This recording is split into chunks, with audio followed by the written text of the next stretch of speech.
Hi everybody, Sherry here with More Pours, and today I have a new painting and technique to share with you. This is called Mixed Media High Abstract Painting. It's done with high flow acrylic paint and Indian and acrylic inks.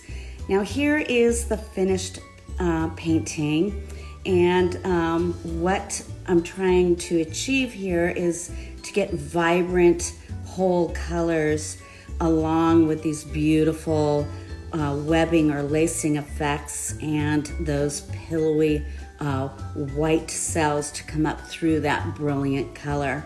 So here I am mixing the acrylic paint, and it's high flow, so it's really thin and hard to do when you're dealing with diluted paint for it to not get mixed all together, muddy, or actually even fall off the canvas when it's this thin. And the same thing for my Indian inks. And here is a look at my Indian and acrylic inks that I mixed into the high flow paints. So I'm gonna let you go ahead and watch.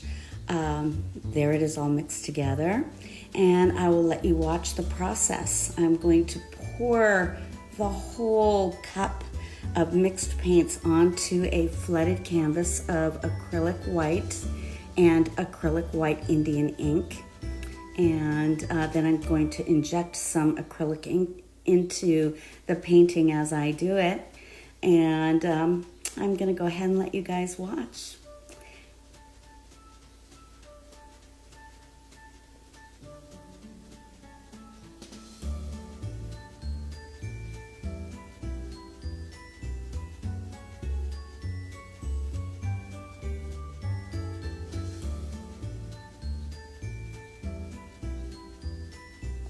So I'm waiting for some of that yellow, more yellow to come through, but doesn't look like it's going to.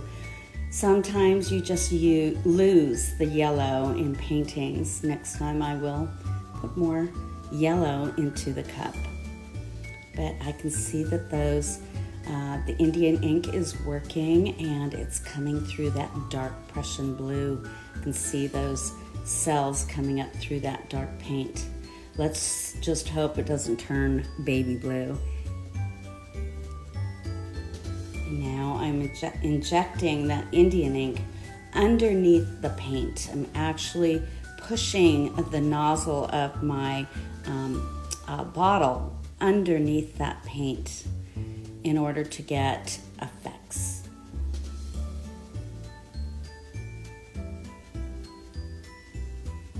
I can see those cells coming up. I'm going to move the canvas just a little to see how it's working.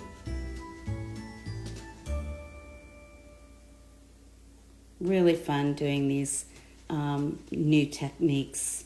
I have lots of plans. Now that I've done this one, I have a lot of different things I'm going to be trying now that I have kind of mastered this technique. Of course, I'm going to use a hairdryer.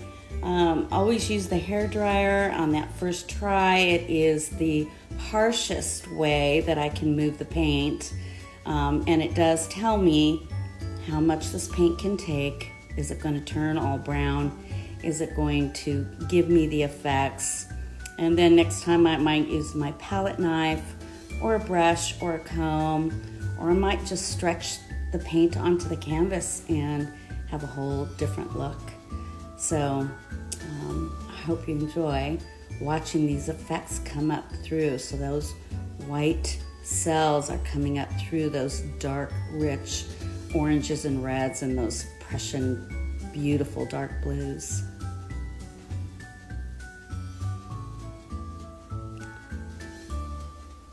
Tried using the straw to see if there was some white underneath, and sure enough, some white cells came up. It was so much fun watching this all happen as I was working on this painting. And saw the effects change right before my eyes. Never so quickly did effects happen on a painting. So I'll be doing this technique for a while, guys.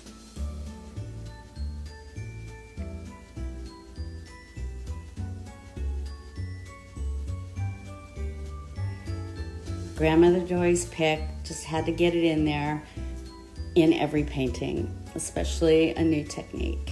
I just love those effects. To me, it kind of looks like those white cells are floating on top of the other paint. It looks 3D in person.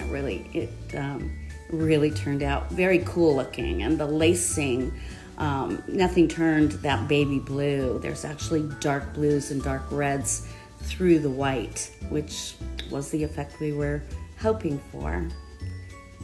So here it is finished. I'm going to bring it up close so you can have a look up close.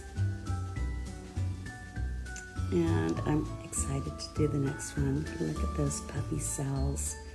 Really beautiful effects, and the lacing, and the orange and red stayed true, and that dark blue just really stayed beautiful, brilliant blue. Really fun painting. All right, thanks everybody for watching, and I'll see you on my next video.